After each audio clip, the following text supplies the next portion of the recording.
from Random Secret Studios all over the Delaware Valley. I'm the capo. He's the prez.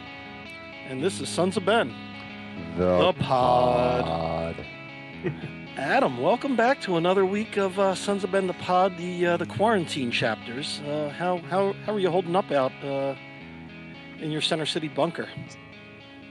So, because the audience can't see, but I've been wearing various forms of hats, and what the fun game about the hats is, I have to wear only adjustable hats because my miniature afro that has been growing since the quarantine has begun has pushed the outer limits of my headwear capacity. So not only am I in desperate need of a haircut, but now I also need more hats because my fitted ones don't fit anymore. That is way too relatable right now. It's bad, yo. It's not very relatable for me. And jumping the gun is our very special guest this week. So, Adam and Devin. I have the opposite follicle problem as Adam. Yeah. So all the hats are fine containing what I got. I got a little bit of Afro Thunder going on here. It's bad. It's bad. This week we are happy to have Jamie Lynch Jr., also known as or AKA Silent Bro, from various sports radio all over Philadelphia, but currently 97.5 The Fanatic. And wanted to welcome Jamie. Thanks for jumping on this train wreck with us. My pleasure. Happy to be on. Sorry for ruining the grand reveal there, and I jumped early. I'm a horrible guest right off the bat. That didn't ruin anything. It just kind of let the spirit of this just go on the way it goes. And in fact, you're probably the first guest to ever jump full born into this. Usually, we get Tim McDermott or the coach Jim Curtin. They're very serious for the first half hour. And then they're like, okay, oh, wait, these guys aren't serious at all. And they loosen up. So Tim went to my high school. He's a great guy. And I know Jim pretty well as well. He lives not far from me in the neighborhood. So he's great dudes. Yeah, he's not far from me. And Jim's great. We had him on. And then all of a sudden, as we've talked about, he jumps right onto the Cooligans. And now he's a national celebrity all over the soccer world. We're trying to take as much credit for that as we can. Jim's awesome. Yeah, great Philadelphian. He's great because you can just talk other sports with him. You can talk, obviously, soccer with him. He's just a great dude. Yeah. So we wanted to welcome you. First, of course, always wanted to check in with you and how your wife, and of course, happy birthday to baby Skylar. How are you guys doing in quarantine? She's actually, I don't know if there's a video podcast, but she's actually sleeping right there. So first birthday's got her tuckered out. But yeah, we're holding up well. I mean, this is our new weird normal, and I mean, to be honest with you, the only thing I really miss is going out to a nice restaurant and getting a cocktail and a nice meal. Other than that, I mean, outside of people, health-related issues, it's not that bad, Yeah, listen, it's weird.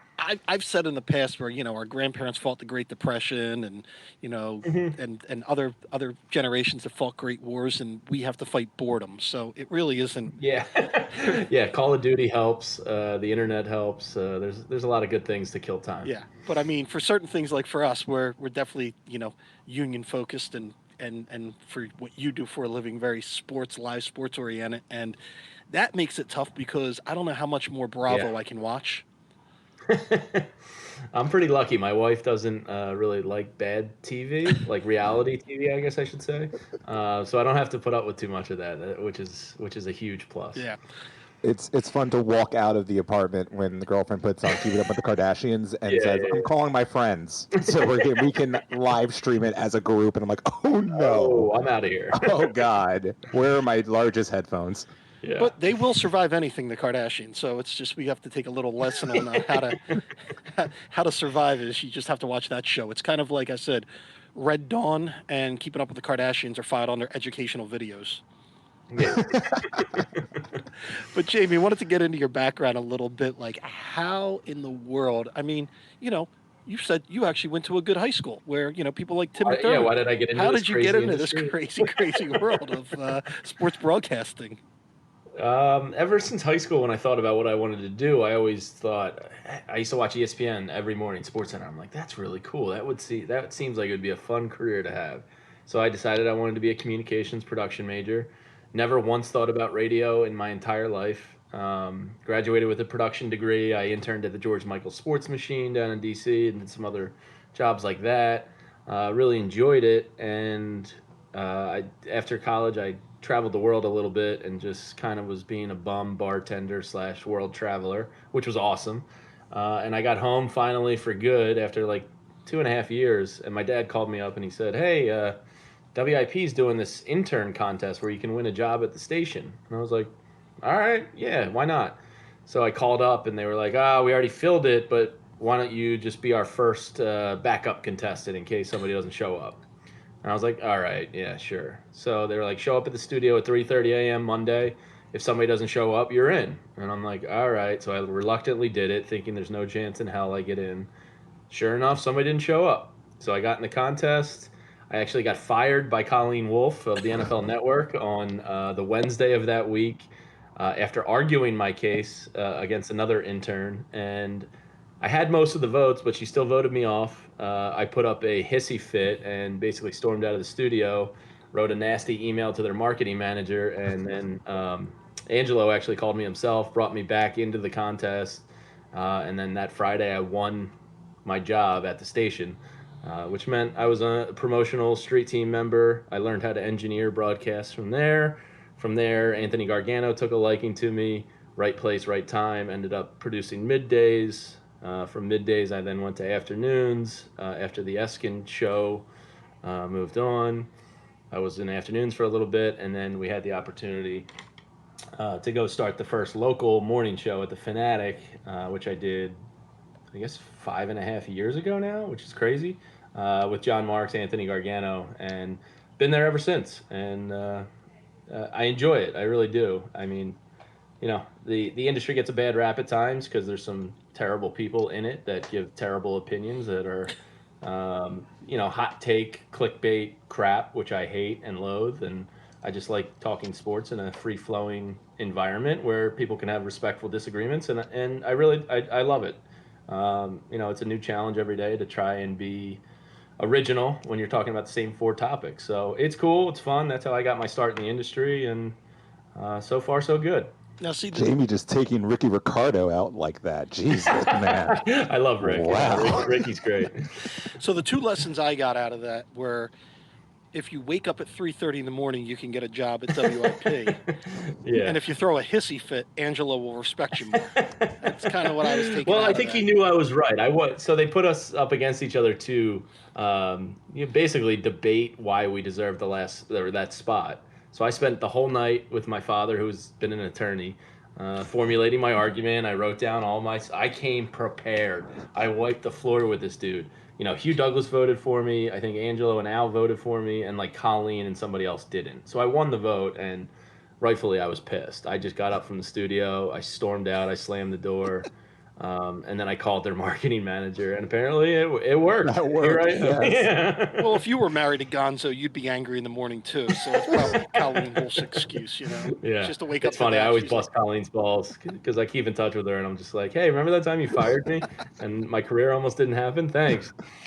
So yeah, Colleen's awesome. So's Gonzo. Yeah, no, they are. They're great. It's funny because throughout the world, or throughout this city, it's so small that you do run into people, and Angelo and those guys, Missinelli, all those guys are people that we've all kind of run across through different life paths. Yeah, And my mom's always said that Philadelphia is the biggest small city in the world, and she's right. Yeah. It really is, though. Yeah, it really is. It really is. Like, I'm sure, I don't know you guys very well, but I'm sure if we have a beer at happy hour, I'm sure there would be a connection we could make that would be like, "Oh, so-and-so, oh, yeah, and so on. Yeah, and so just as an example, in my attempt at a transition is, you and I actually first met face to face at the Whiskey Fest because our mutual friend Sean Yeah. Brace. And I was like, "Wow, I know this guy. Let me get this guy a whiskey. Come here." And then we were emailing certain stuff. I'd love to be at a whiskey fest right about now. Yeah. Don't tempt me. Trust me, it's all hand sanitizer fest right now. There's not a lot of whiskey out there. It's just hand sanitizer. Yeah. But so we met and we were emailing and give the members an idea of how goofy the sports landscape is and what we do at the Sons of Ben to try to grow the sport. Is I've been pitching Jamie religiously for probably 3 years on a goofy segment called 60 Seconds of Soccer. And Adam, you'll love this.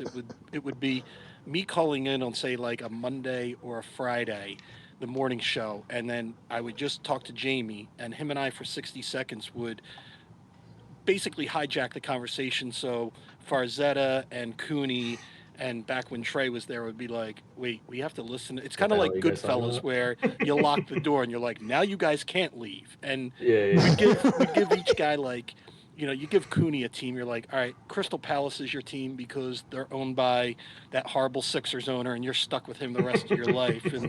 And then we would just go over their teams. Like you give Farzetta like Bournemouth, somebody like middle of the table that Yeah. they're never gonna win, never gonna lose, but Norwich for everybody. exactly. So that was so we were trying to pitch that for. I think we started with Gargano and then tried it with Hmm. Farzetta, and I mean I'm still gonna keep pitching it, but just because. Yeah, it's not me that's the roadblock. It's a tough thing to get everybody to sign off on, because the thing about the industry is it's not necessarily what we want to talk about all the time. Like I would love to talk a little bit more union. It's what the analytics or the data shows us about what people care about and what they tune out to and what they listen to. And basically the data shows if you're not talking Eagles the majority of the time, you're failing the majority of the audience. Which sucks because I mean it's good to know what people care about, but at the same time it's not a blanket thing that the entire area cares about. I'm one where I have ADD personally. Like I'd rather hear 14 different subjects in the course of one show than two subjects beaten down. So, I think there is kind of a little bit of change in the industry as we become a little bit more digitalized and kind of scatterbrained society.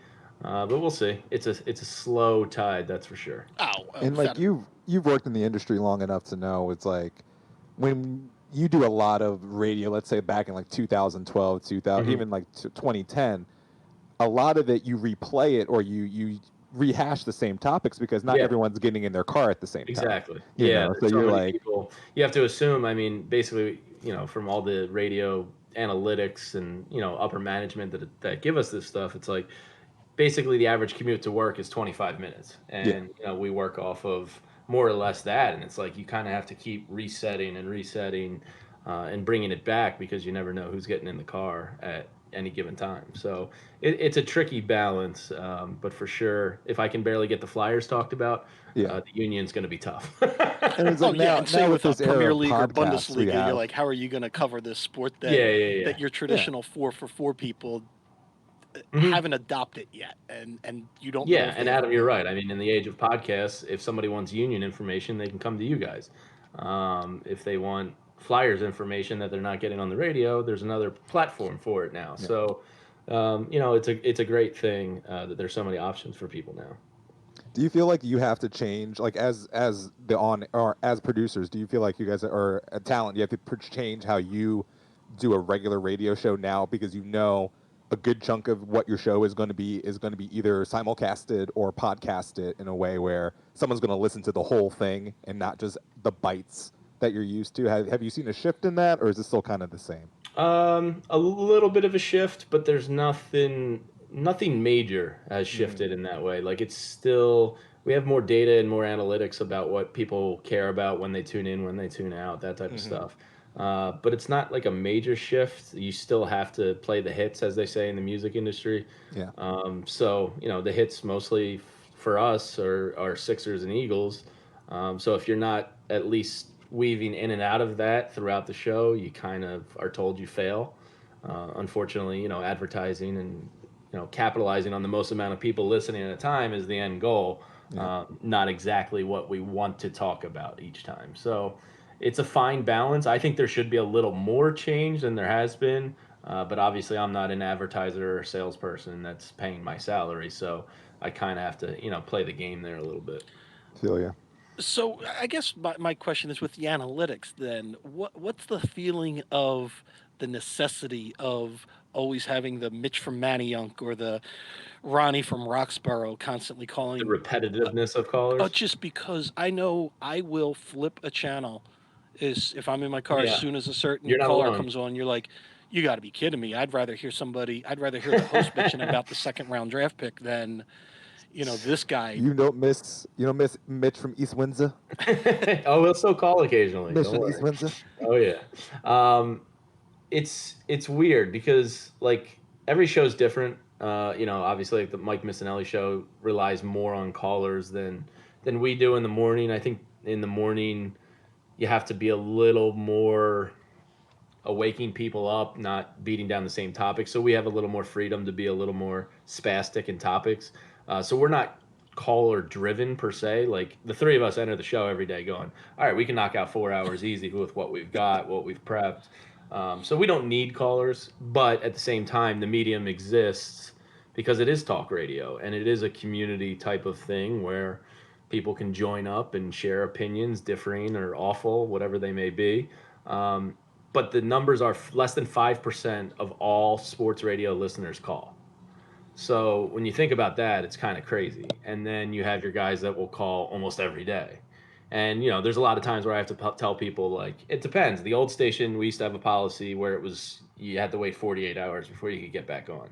The new station doesn't per se have that, but we try to kind of follow something similar. But it's impossible to know when Mitch and East Windsor's called. If I take him in the morning and then Tyrone's in the afternoon and he calls back, Tyrone doesn't know that he's been on in the morning and therefore he could get on. So it's a cycle. But it's a small minority of people that actually call. So it's tough. It's a delicate balance. Yeah, well, because you need them and you want them at times, but you can't go too heavy with them. No, because as a frequent listener, you're like, yeah, these guys want because the 95% of people like you are hearing the same people, and you're like, what the hell, man? Yeah, and I don't want to call in because I don't want to be associated with that guy. Yeah, so it's a weird thing. It's a fascinating industry. It's weird. Yeah, we saw. I mean, we describe our Sons of Ben membership the same way because Adam and I were on Missinelli's Philly Feud where we, where we whooped up on Latu and Matt Freeze, Harvard grad my ass. But and then Farzetta and Gargano and everybody, they were on with Booney afterwards, and they were doing a show against the callers. And in the Chester Casino, I could still pick out the four guys that were frequent callers of 97.5. Yeah. All really great guys, don't get me wrong, but you're like, you can tell this is kind of like the carnival just popped into town, and here we are. Yeah. Yeah, they got egos too. That's the best part. Yeah, they get like egos and personas, and they're just like, no, I am Mr. East Windsor. Like, what do you mean? I am the original. Like, it's funny. I've become friendly with a lot of the guys, and I've golfed with Dustin and Willow Grove before, and some other types of guys. Please tell me you won. Dustin's a pretty good golfer. I got to give him his credit, man. He's pretty good. I think he beats me every time. But it's funny. You form relationships with these people. It's pretty wild. Oh yeah, we compare that to being in the Sons of Ben, where, we always go back to that old analogy. Oh, it's like family. It's but it's true. It's like Adam and I are completely different age groups, different areas of the city, but. And Devin, we just met Devin because he volunteered for this stupid experiment that we're doing. And, we'll go out and have beers and have a great time. Where if it wasn't for something like the Sons of Ben, I don't know where our paths would have crossed or if we would even talk, So one of my buddies, Corey Furlon, I know is a member as well. So yeah, it is. I mean, even when you have your crazy uncle over for dinner, you still know he's the crazy uncle. Doesn't mean you don't like him and love him. You know? It's families are weird, and that's basically what all these groups are. Now, me and Matt would have easily met at the Overwatch League playoffs in Philadelphia. Yeah, without a doubt, I would have been standing outside with a garden hose saying, "Get off my lawn, you damn kids." No, obviously, you would have been decked out as Fusion Gritty, which is a real thing. I just wanted to point that out. Is it really? Yeah, so technically the Comcast and the Flyers own the Fusion. So Gritty comes out for their like pregame hype and all that stuff. Like when they had their home stand at the Met, they had all these people in the stands, and Gritty comes through the crowd with a Fusion jersey. But with the Fusion jersey on. But there's also a dude who literally just dresses up as like how we have Philly Elmo. We have like another rundown version of Gritty who just shows up to Fusion matches, and he's Fusion Gritty. That's going to be our next guest, Adam. That's who we need. Yeah. Book him. Philadelphia is so weird. It's great. Book him. I actually saw Alejandro Bedoya put out a tweet last night. He said, I heard this racket outside my window, and he went outside, and it was Philly Elmo playing the instruments, and he said his kids loved it. As a person who lives on Broad and South, Me and Philly Elmo are very well acquainted with one another, but I love my that. daughter loves Elmo. I can't wait to run into Philly Elmo. Well, I'll warn you, the Oh. Philly Elmo smells exactly like the Philly Fanatic, so you might Oh. want to keep your distance a little bit. Yeah, the Fanatic is terrible. Oh yeah, smelling. it's the worst, man. Look, Yeah. as a personal friend of Fangs, he's also not the greatest hygiene going on there either. These Yeah, animals really got to bathe. Yeah, I don't know what's wrong. He's a reptile too. I figured that shedding in the skin would it's help, true. but no. but no, it's speaking of bad choices, bad decisions. Jamie once told me how he became a Man City fan. So I was going to try to get him to get an idea of how he got into soccer, because he is one of the few guys on sports radio that you will hear talk about soccer, the Premier League. He'll throw a couple things out to the Union before somebody comes overhead and goes, "Get back to the Eagles." So I just want to get a background of the story, because I remember it was you kind of tied a guy like T.O. into this individual. Yeah, so I grew up playing soccer. I always loved soccer. When I got to high school, for whatever reason, I stopped. I played lacrosse, and I guess maybe that's soccer spring. Yeah, so the seasons overlapped, and I just fell off. But I always loved the sport. I never really watched it. I never watched EPL growing up. I never really knew. I would watch the World Cup, but we're so spoiled in this day and age. You can get the BN network and go check out Bundesliga. Like that stuff wasn't available when I was a kid, so I never knew to follow the EPL. So it was actually the World Cup. I want to say, was it 2012? I want to say it was 2012, and it was the Mario Balotelli first World Cup where he kind of went ham. And I was going to my buddies. I was with my buddy Dave, and we flew out to Minneapolis to my friend's wedding. And we were at a bar, and we were watching the Italy match. And he had this one play where he took it like basically the entire length of the field, just beasted out, and like ripped one top right, ripped his shirt off, and showed like his 8-pack. And he had the mohawk going. And I was like, holy shit, this guy's entertaining as hell. I was like, I like this guy. I like Mario Balotelli. So I was like, all right, you know what? I started playing FIFA a lot at the time. I got back into FIFA. And that was the big gateway, honestly. Like, that's when I started learning the players, the country of origin, what clubs they played for, understanding Champions League and stuff like that a little better. So my fandom started to grow from FIFA. And I was like, all right, screw it. I like Balotelli. I'm going to back whatever team he's playing for. So I find out he's on Man City. I buy the jersey. I commit. They had what's his name, Carlos Tevez at the time, and a couple other guys, and I was just like, damn, this team's fun as hell. Now I didn't know that they were an evil, cheat-based, terrible ownership group at the time, or that they were considered the Yankees of the EPL now because of the money. I didn't know all that. I just came in blind with Balotelli, and he, as I told you before, he kind of reminded me of T.O. with that flair, and he just kind of took over the camera, and I liked him a lot. So that's how I became a Man City fan. I didn't know Josh The only Harris person and on Wolf this Blitzer are in pod- Man City. The only person on this pod who actually follows anything close to a wholesome club is Devin, because he follows Hotspur. Because they're just they don't actually spend money, so they're just like, no, we don't have tycoons and like Saudi oil money. You guys don't have backing us. sheik money? No, That's no. Me and What? Matt as What Chelsea is that? fans are like, yeah, our owner's not allowed in the country. So What are transfer fees? I don't know what those are. Can we talk about this? If you would just get into some so you illegal could activity, buy Devin, players, you is could what find you're out what that's saying. like. Yeah, so I've gone out to some like EPL watch parties with some buddies and stuff, and they're like, "Oh, you're a Man City fan, huh?" And I'm like it's got like this stigma now, and I'm like, dude, I didn't know 10 years ago when I was getting into this. I just liked Mario Balotelli. I know, it's funny. My We have a answer for friend. my Chelsea fandom Oh. is always, it was Didier Drogba. It was he was King Drogba. What was I supposed to do? Not follow Chelsea? Come on. Yeah, now. exactly. Somebody's got to get me into it, and it was Super Mario for me. Yeah, exactly. And he's probably out doing sit-ups in his driveway right now, but nobody can see. Yeah, exactly.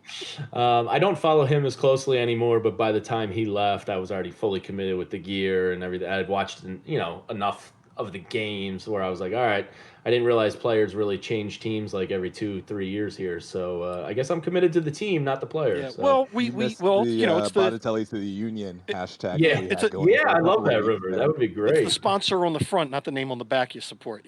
Exactly. Yeah, there has been Mario watch throughout Union Twitter ever since Ernst Tanner said he was looking for a player like Balotelli, but everybody took the like and said he's gonna go get him. And we're like, I mean, you'd have to assume he's probably going to end up in the MLS at some point, right? oh, Pretty soon. I would think so. I mean, and I tell you I what, mean, just talk for about a resurgence of fame coming to America. You know, he would get a lot of attention. and it would bring a lot of attention to the Union if we were able to. I don't know if it Yep. would be a great move for the team on the field, but my Mhm. God, butts would be in the stands, and it would be. Yeah, Yeah. we might actually get 60 seconds of soccer on 97.5 The Fanatic. He's an entertaining character, that's for sure. He's no Zlatan, but you know, he's Yeah, fun. exactly. Now I think Devin, we've got to let Jamie go, and then we can handle our news and everything. Does that work? Yeah, that'll work. Get Yeah. into the real Union stuff without There me. you go. Hey man, Jamie, thanks a lot for coming in. And I tell you Yeah, what, my pleasure. Thanks for when having me. we're allowed to back in to have people in the stands, we got to get you in the. Yeah, I definitely got to make it down. I always come down at least once or twice a year, but I never have made it out to the tailgate. So Yeah, we'll have you for the I got to make that tailgate. happen Well, next time. and Farzetta's cousin is a Sons of Ben member, so we can Okay. make it a whole Nice. show thing. We'll explain to Bob Cooney that the round ball doesn't go in the little circular basket; it goes in the And that rectangular new net. brewery down there, Yeah. Larimer. Oh yeah. I know the guy Matt that owns it. His girlfriend's Marissa Magnata from Preston and Steve. So they've invited me down there before. So that's a good spot too. It's a great time, and it's probably for someone that appreciates sports in Philadelphia, the only Ring of Honor inductee in the Union, Sebastian Latou, is a regular at the Larimer before and after games. Okay. So it's Nice. like having Mike Schmidt walk into Yeah, the old yeah. McFadden. So yeah, it's a You know what I always thought would be the best idea for the Union, and it's expensive and not easy, but if they had some kind of dock where they could run a ferry from Philly to right there, Oh my god! holy shit, that would be incredible. we have been talking Like about if you that. could tailgate on that and like make that a party, that would be Oh my wild. god. Let me tell you, I've had conversations with the Ben Franklin and the Spirit of Philadelphia about that, and the team has. There's just no way to safely dock there because we have literally talked about that for years. How I mean, cool I that know would be. dock building's expensive, but No, I was come on, like, Tim, let's pull some strings here. I know you do can we get some of want that Buffalo Bills BP money. or do we you want know? a doc? Yeah, exactly. Well, thanks for having me on, guys. It was a lot of Hey, fun. thanks for jumping on, Jamie, and happy birthday to Yeah, good to Skylar. meet Devin and Adam. Nice Thank you. meeting you. Thank you. Appreciate it, man. All Thank right. you. See you. Thanks. So yeah, wanted to thank Jamie Lynch Jr. for hopping on in time. He was going to come on for the whole show, but his kid turned 1, and that's a big deal. But no, I wanted to thank him for taking time out of his day because we're always now recording live from all kinds of weird times and days during everybody's schedule. So wanted to thank him. Glad he gave a shout out to the Larimer because we wanted to again talk about the beer of the pod, which is all 3 of our brewery sponsors. Yards, the Larimer, and today I'm actually taking a little road trip to go to 2SP to grab some beers. But just want to remind everybody that you can pick up beer from them. You can online order. They're delivering. So just try to support some local businesses that are there for us. I have a lovely Philadelphia Pale Ale waiting for me right after the pod, so representing all of our lovely sponsors there, and also watching Matt physically triple fist right now is something of a joy, especially with cans. It's really hard to hold 3 cans at once, but he's hulked 2 in one hand and he's got 1 in the other. Yeah, at least I don't have to have that beer helmet. I want to avoid having that thing, with the straws. I'm sorry, and why are everything. you trying to avoid one of the greatest inventions in mankind? Well, because I'm starting to think about making a Camelback that attaches to your face mask that you could just drink the whole time you're in quarantine. Patent pending. I mean, can I bring this to the river end? I when did it with the a scarf time once. I'll show you that comes? design sometime. We've got some things to discuss, my friend. We got some things to discuss.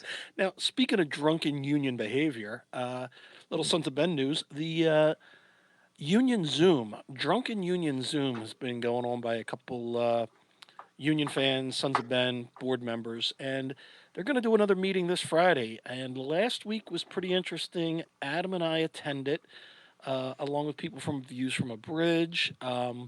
Media like Kevin Kincaid and one Jonathan Tannenwald was on. So I'll let Adam talk about it a little bit. Now everyone's expecting producer Devin to hop on, but this Friday, 7:30 The real p.m. celebrities, man. On a Zoom channel near you will be a bunch of people passing out on their sofas and talking Union and Sons of Ben soccer. People want to people want to know the man behind the soundboard, and right now it's technically me, but it's usually Devin, and I think Devin's got to hop on to the next The one. main issue with this is Your I'm child. working night shift right now. Oh, that'll do So it. listen, I get out of work at 11 o'clock at night. If you guys are going at 11 o'clock at night, I'm probably way behind as far as drunkenness goes. So There might have been Me some and Matt people on. might. I pieced out around 9 something. I think closer to 10. I was amazed I I was was on on for that a long. bit. I was on for a bit, but it was fun when once Jarrett put the blanket over him and laid down on the couch. I was like, oh yeah, it's time.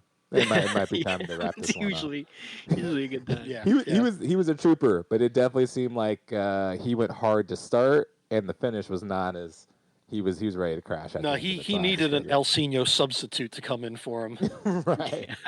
He went 65, man. He went 65, and I appreciate him for that. Exactly. So yeah, that will be happening this Friday. So check Union Twitter and Union Facebook to find out if you're interested. Email me and I'll get you the link. If you can spell my last name and email me, you deserve the link. We're gonna try to do this ESPN style. I saw Katie Nolan, Mike Golick Jr., all of the personalities, the younger personalities in ESPN. They all went into their phones and they were just like, "Who is the most interesting person that we can just invite to this Zoom call right now?" And last week we got Jonathan Tannenwald in there. I mean, look, I don't know if you guys are journalism nerds like myself. However, this guy, in terms of sports in Philadelphia, is the truth.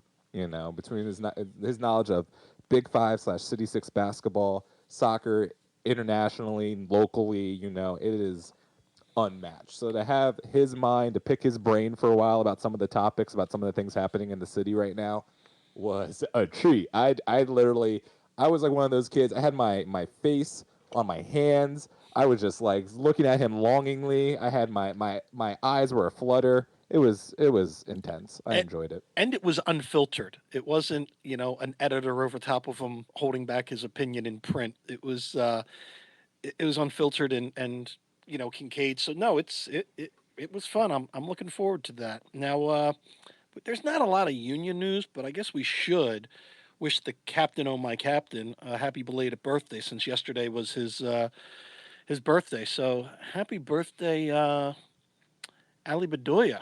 Happy birthday, buddy, and can't wait to get you on the pod. And I feel for anybody that's got a birthday during this. Like what is that like? Hi, hi.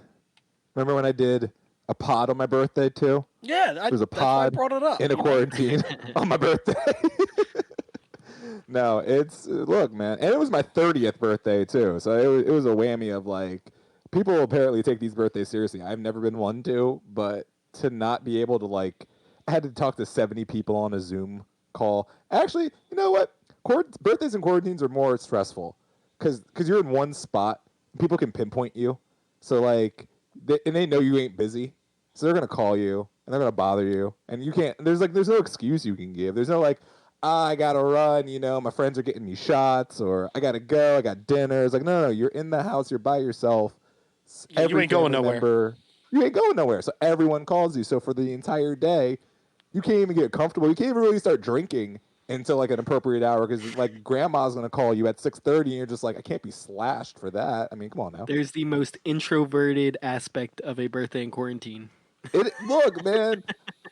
I'm just saying, there's benefits to the birthday, which is people let you do what you want, and sometimes it is to be left alone. Yeah. Now we do have some.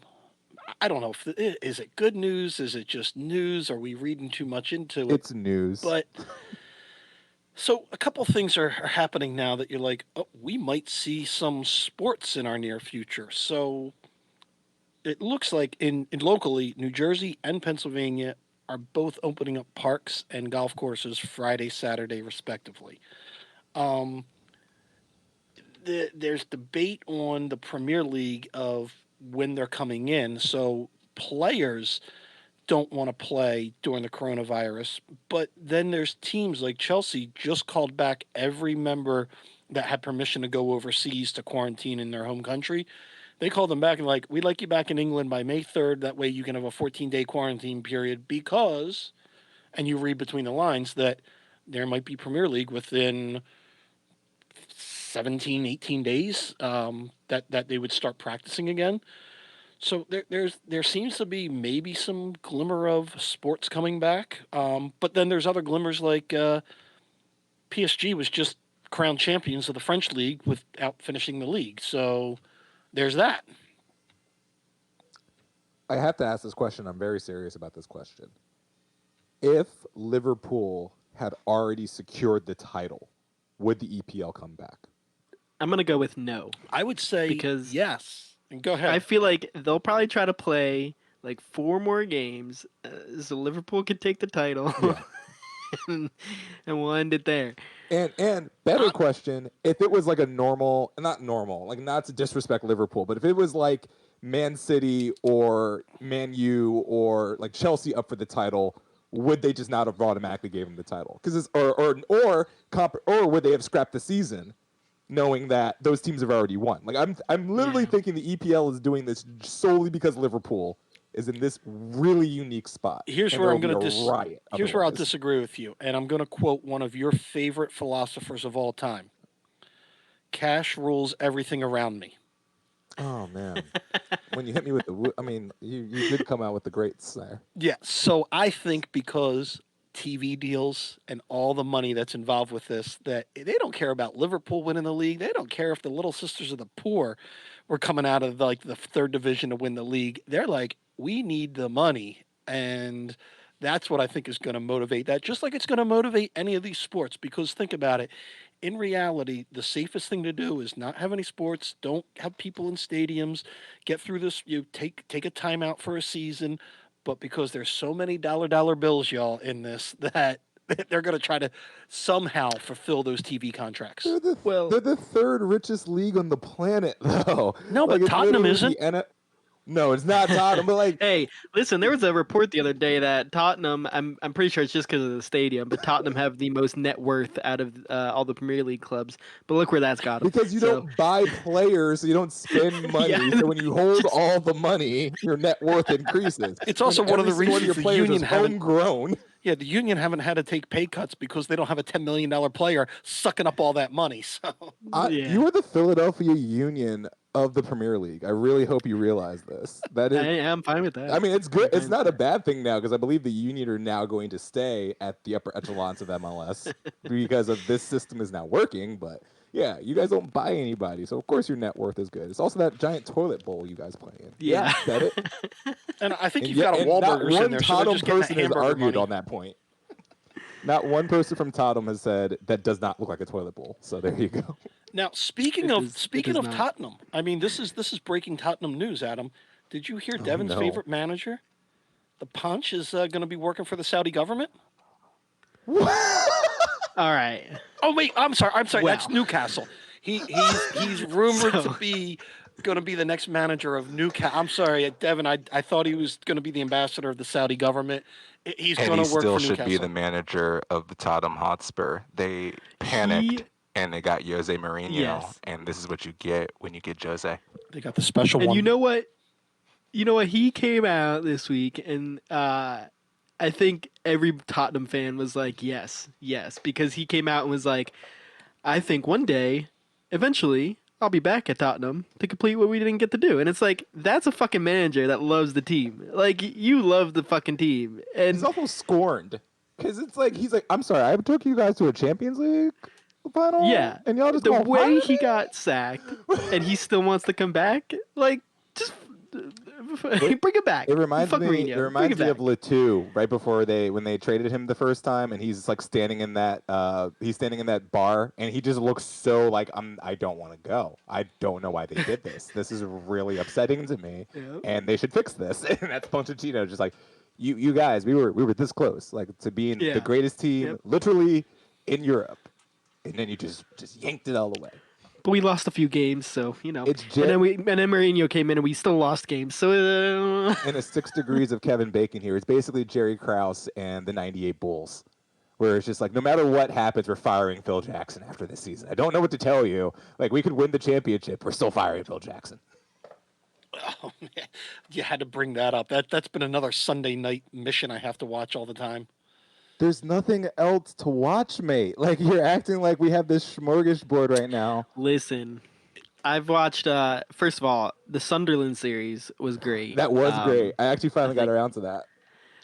And then also there was a another one that came out this year called The English Game. I don't know if you've seen It was that. It's on Downtown Netflix. Abbey Met's It History was Channel. Okay. Here's my thing. If you're not watching it for the soccer accuracy of the it's not the You're not watching it for actual the acting soccer either. play you're watching. Then why I am I think watching it was a pretty good. What was pretty that? good. What was It's I not a watching 10. it for? It's not a 10. It's a decent watch. Man, I have a sliding scale now for pandemic viewing because it's just like the ones about. Because here's the thing, I'll be real with you. Tiger King is something I would probably not have watched if it wasn't for the pandemic and everyone was hyping it. But it is obviously on a pandemic scale a 10, and a non-pandemic it's like a 7.5 at best. But I'm going to tell you this right now: the English Game on the pandemic scale is a 4, and. Wow.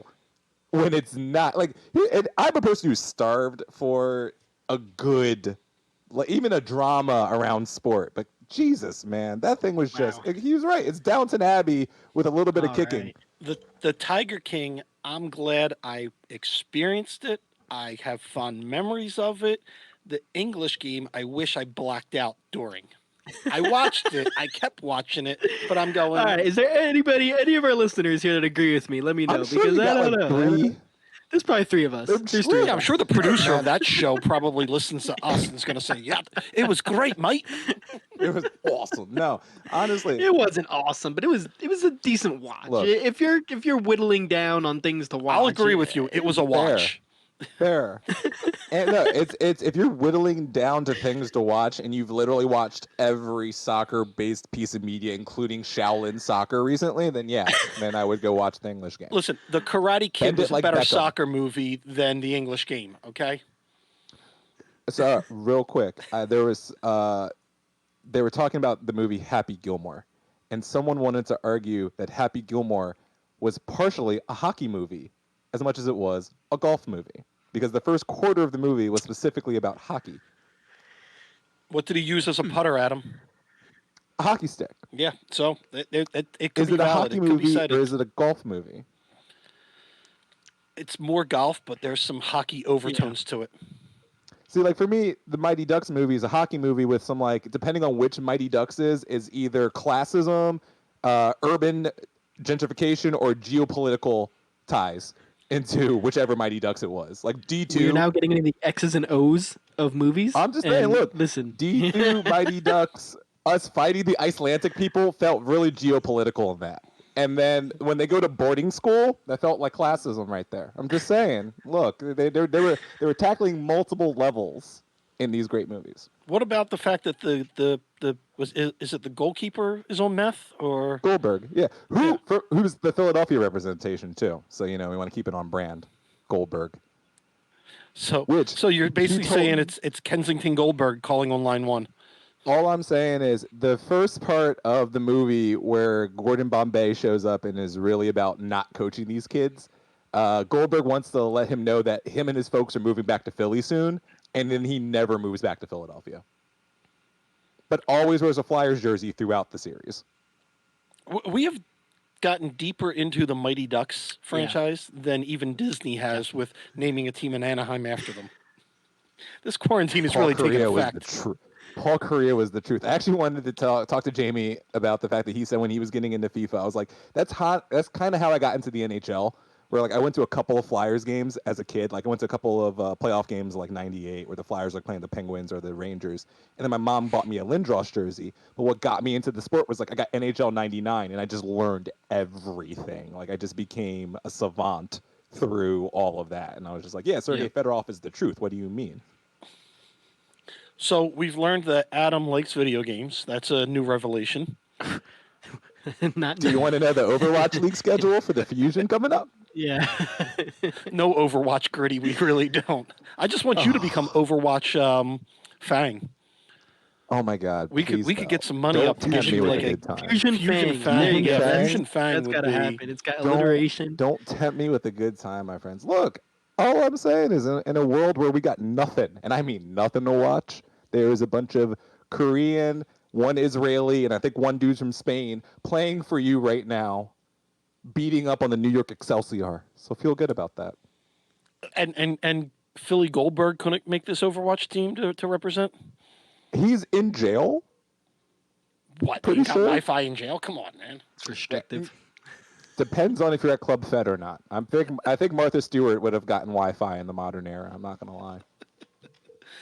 Oh man, Devin, do we have anything up on our agenda? Or are we pulling into the train Let's station? talk some draft stuff here. Talk some We'll draft. just, real quick, we'll talk about some draft stuff and we'll wrap it up. Yeah. So what draft? We had the NFL draft, and I was, that was last week. Apparently, the Eagles did a thing or two, but I was thinking about that, and I was so happy to see the NFL draft. Just maybe because it's sports were coming back, or maybe it was just the pageantry of the draft, and it got me thinking. Even during this pandemic, I don't miss the MLS Super Draft. Just wanted to get an idea of what you guys thought. All right, so to put to bed the conversation about the NFL draft, that was a really good release from the pandemic that also reminded me constantly that I was in a pandemic. So it was such a great distraction where every 2 minutes they were reminding me I was in a pandemic, and I was just like, I mean, cool, and like I want all the first responders to get their due, but I'm like, okay, that's awkward. Now we're getting. You mean the awkward. 6 fans behind Goodell didn't really do it for you? Look, Roger Goodell at home needs to be every draft for here and forever because the progression of comfortableness Robert Goodell went through that night was a mood. Was an absolute mood. Like halfway through, he changes clothes into a sweater. Like he was like Mr. Rogers. Yeah, right? And then he just gets this giant leather armchair, which this man makes like $20 million a year. So this armchair is made from like the finest cows of like Italy. And he just lays down and gives you like a bona fide crotch shot by like pick 30. And I'm like, yes, Roger. Yes. Feel this draft. Two observations. One, Roger Goodell's basement looked like your grandmom's basement with that ugly paneling. Like he can't get like some sheetrock or something. And I want to know where he lives. Yeah. And then two, it was funny because you were talking about the emotions that you're like, oh, this is a distraction from the pandemic. But then I was constantly reminded of it. I equated it to watching one of those Sarah McLachlan pet commercials where at first you're like, oh, this is great. And then at the end, you're almost bawling because of it. And that's what I thought watching the draft was like. I was like, what a cute puppy. Oh, my God, they killed the puppy. And then she's singing that sad song. And they came every angle with it too, because they came with you with, they were like, hey, by the way, we're in a pandemic right now. The people in New York are all shut down and everyone's afraid, but here's like 6 doctors to do the Giants pick for you right now. I'm like, oh, well, bless those souls. And then you're just like, by the way, this guy's pick, yeah, his dad died helping someone on the side of the road during a car accident. His mom OD'd 2 years prior by an accidental syringe. His sister got carried away by like hawks one day. It was just like, oh yeah, his twin brother fell in a well, and right? and like that his dog was Lassie. It was so like I'm just like there's no like can I get a positive? Like this guy plays flute. Like can I get one of those? Here's what I didn't get. They were all telling how bad and how tragic their lives were, but then you look in the background and I'm like, he looks like he's in a mansion. I didn't see one person living in a trailer. Were they renting Airbnbs or were they getting a really good background Zoom screen that looked like they were in like, or like how are they living in these nice places? Like Tua's house, that house that Tua had, that is a real home. Yeah. That is their real home, and you can tell that. Where Joe Burrow was, that was definitely his basement. Right. In southeastern Ohio. The rest of these guys are just like, you went to your uncle's house for that one. Oh, yeah. You went to your uncle's house. Because if your story is to be believed, then this 7-bathroom home that you're sitting in for reasons I don't understand.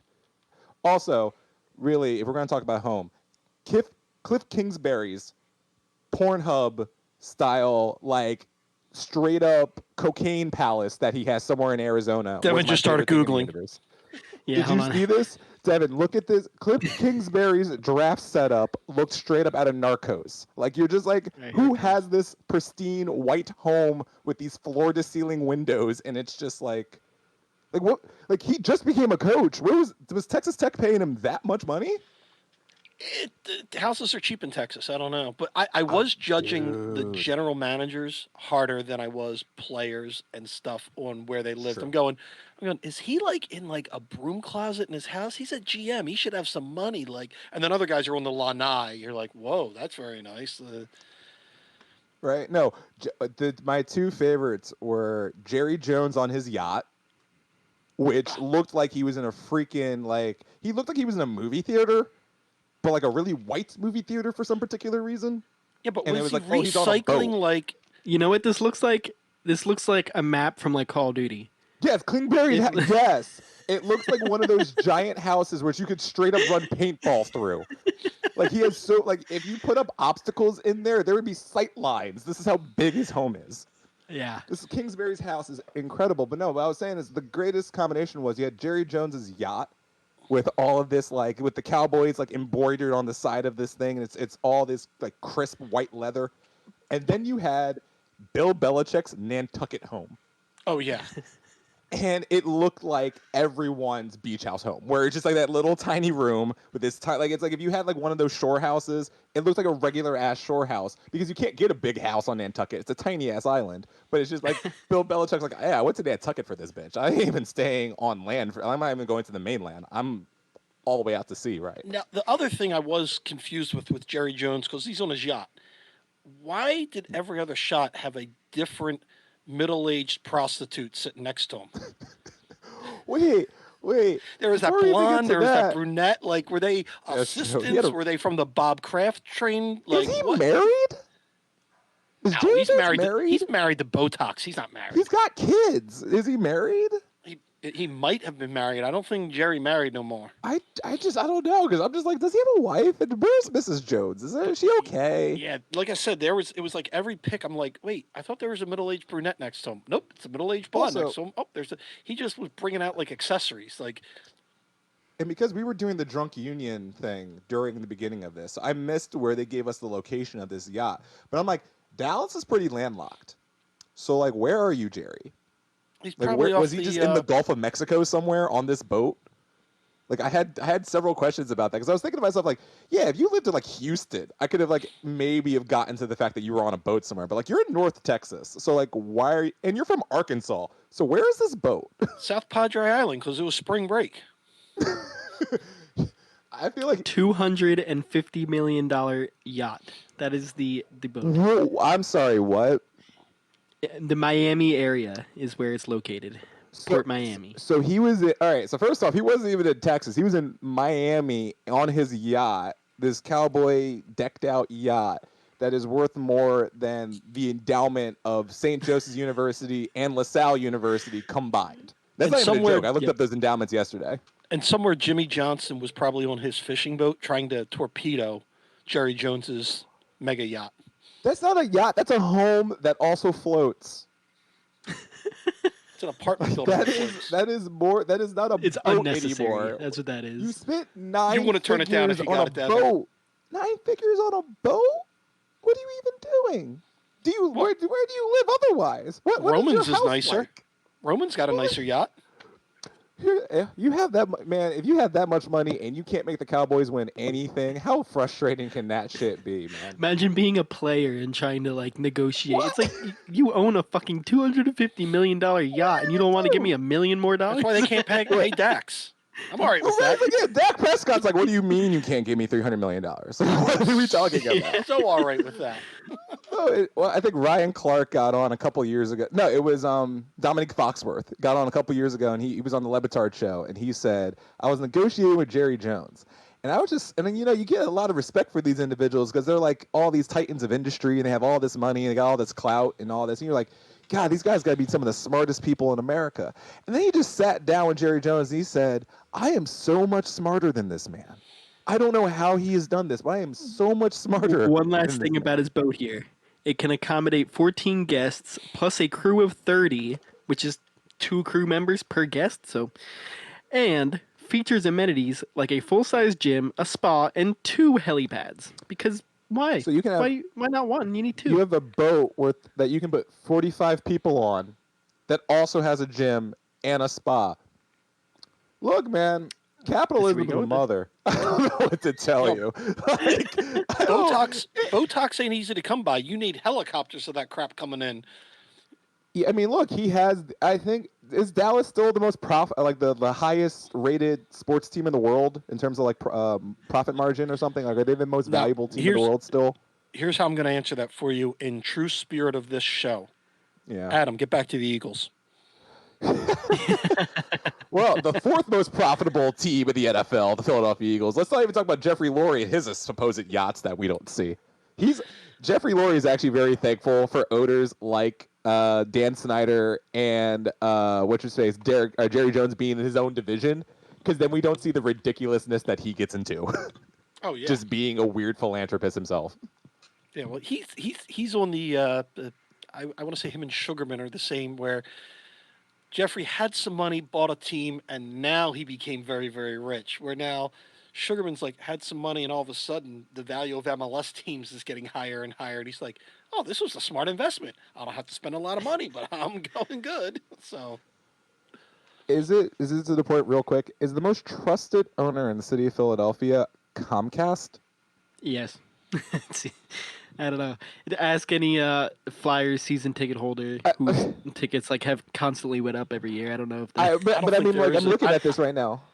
I'm just is that the number one ownership group right now? Is the Roberts family in Comcast? Because I'm like, everyone hates Josh Harris. He looks like a complete buffoon after this entire pandemic thing. We've already had our thoughts on Jay Sugarman, well documented. Jeffrey Lurie, we kind of accept him, I guess, but he's also weird as hell. And who am I forgetting? The Middletons, or all those, not Middleton, but the guys who own the Phillies, also weird as hell. Well, I guess that would leave it to the owners of your Philadelphia Fusion team, who are also Comcast Spectacor. There you go. Because the Flyers own the Fusion. The number one team in the city right now at a 9-1 record. Best team in the world. Devin, we got to end this before I jump out of a window, man. I'm telling you. What? Hold on. When we get back, Adam, when this gets back to normal, you and I are going to go to one of these Fusion things at the Met. Oh, yeah. I've actually wanted to go for a while. I don't want to go, but I'm going to go. I'm going to guarantee you're going to have a good time.